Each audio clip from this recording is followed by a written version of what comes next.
ହେବା ଯୋଗୁଁ ଆମେ ଜଳଛତ୍ର ବନେଇବାକୁ ଯାଉଛୁ। ଏଇ ଆମ ଟିମ୍ ଅଛନ୍ତି ତ ସେଇଟା ଆମର ଦୋକାନ ଅଛି ତା ପାଖରେ ଆମେ ଗୋଟେ ଜଳଛତ୍ର ଖୋଲିବୁ। ସେଥିପାଇଁ ବହୁତ ପଇସା ମାନେ ଆମେ ସମସ୍ତଙ୍କଠୁ ମାଗିକି ଆଣିଛୁ। ତା ପାଇଁ ବହୁତ ପରିଶ୍ରମ ମଧ୍ୟ କରୁଛୁ। ତ ଏବେ ବର୍ତ୍ତମାନ ଆମେ ଖୋଲିବାକୁ ଯାଉଛୁ। ଖୋଲିବା ପରେ ଆମେ ଜଳଛତ୍ରଟିକୁ ଭଲସେ ରଖିବୁ। ପରିବା ଥିଲା ପତ୍ର ଥିଲା ସେଥିପାଇଁ ଆମର ଭଲସେ ଟିକେ ହେଲାନି।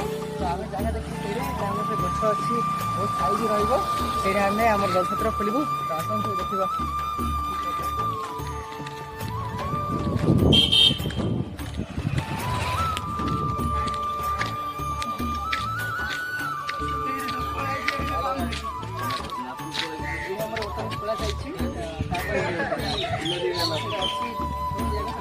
ଫୁଟାଲା ପରେ ଆମର ବି ସବୁ ରେଡି ହେଇକି ଅଛି। ବାସ୍ କାଲି ଆଣି ରଖିବା।